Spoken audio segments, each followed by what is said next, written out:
जो है वो J-35 चीन का 5th generation stealth fighter Pakistan के पास आ सकता है। आपको चीन को भी संभालना है, चीन से खतरा है, पाकिस्तान से खतरा है।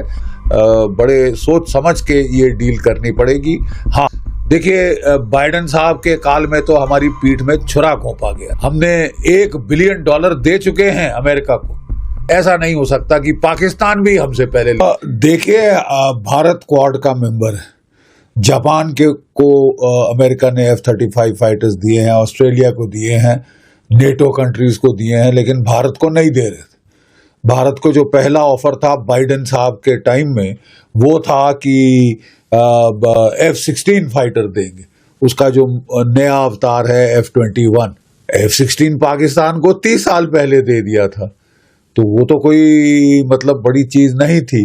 अब चीन के पास 300 5th जनरेशन स्टेल्थ फाइटर है ऑलरेडी है, और 10 साल के अंदर कोई 1000 5th जनरेशन स्टेल्थ फाइटर हो जाएंगे। पाकिस्तान को चीन F-35 स्टेल्थ फाइटर बेच रहा है, और पाकिस्तान के पायलट्स ऑलरेडी जो है चीन में है, ट्रेनिंग ले रहे। मतलब अगले साल जो है वो J-35 चीन का 5th generation stealth fighter Pakistan के पास आ सकता है। यानी पाकिस्तान के पास F-35 के बराबरी के चीनी स्टेल्थ फाइटर अगले साल आ जाएंगे, यानी वो हमसे पहले स्टेल्थ फाइटर ले लेगा। तो ये तो एक अनएक्सेप्टेबल कंडीशन है। आपको चीन को भी संभालना है, चीन से खतरा है, पाकिस्तान से खतरा है। तो 5th जनरेशन स्टेल्थ फाइटर साहब, ऐसा नहीं हो सकता कि पाकिस्तान भी हमसे पहले ले। लेकिन वो देखिए साहब, जहां तक हमारे वॉर प्लेन्स हैं और ये सब हैं, वो भारत के पहले F-35 ले आए। ये तो गवारा नहीं है, मतलब ये एक्सेप्टेबल नहीं है हमारी सिक्योरिटी के लिहाज से। एज इट इज हमारी एयरफोर्स में 42 स्क्वाड्रन सैंक्शनड हैं, आज के दिन 30 स्क्वाड्रन पे आ गई है। तो एक तो जो क्वांटिटेटिवली कम पड़ गया है बहुत, दूसरा क्वालिटेटिवली हमारे पास केवल 4.5 जनरेशन तक हैं, जबकि पाकिस्तान मुल्क भी 5th जनरेशन पे जा रहा है, अगले साल आ जाएगी। तो हमको भी अब कुछ करना पड़ेगा, फैसला जल्दी लेना पड़ेगा।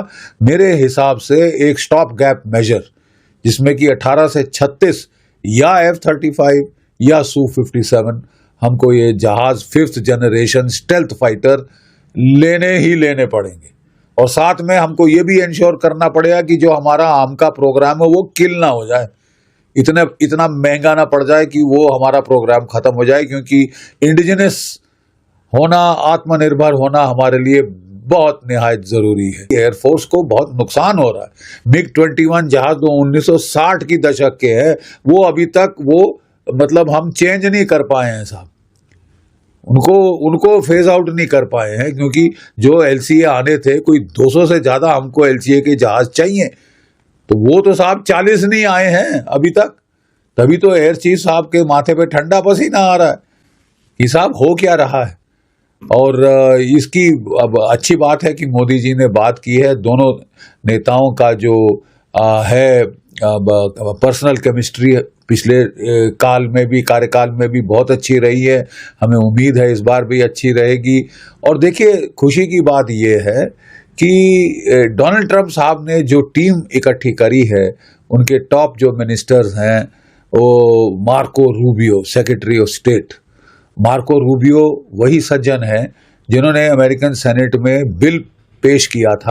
अस्सलाम वालेकुम। पाकिस्तान की बढ़ती हुई दफाई ताकत ने एक मरतबा फिर भारत को शदीद परेशानी में मुब्तला कर दिया है। अब जब ये खबरें सामने आ रही हैं कि चीन पाकिस्तान को 5th जनरेशन फाइटर जेट फराहम करने जा रहा है, तो भारत के दफाई हलकों में बेचैनी साफ नजर आ रही है। भारतीय मीडिया में मुसलसल ये तासुर दिया जा रहा है कि अगर ये टेक्नोलॉजी पाकिस्तान के पास आ गई तो इस खित्ते में ताकत का एक नया तवाज़ुन कायम हो जाएगा, और ये बात भारत के लिए हजम करना मुश्किल हो रही है। असल हकीकत हकीकत ये है कि पाकिस्तान अपनी दफाई सलाहियतों को बेहतर बनाने के लिए एक मुनज़्ज़म और पुरएतमाद हिकमत अमली पर काम कर रहा है। भारतीय मीडिया अपनी आवाम को तसल्ली देने के लिए शोर तो मचा रहा है, मगर अंदरूनी तौर पर यह एहसास शिद्दत से पाया जा रहा है कि पाकिस्तान अब किसी दबाव में आने वाला मुल्क नहीं है। आप सबकी इस बारे में क्या राय है, कमेंट सेक्शन में लाजमी बताएं। वीडियो अच्छी लगे तो लाइक कर दें और शेयर कर दें। चैनल को सब्सक्राइब नहीं किया तो चैनल को लाजमी सब्सक्राइब कर लें।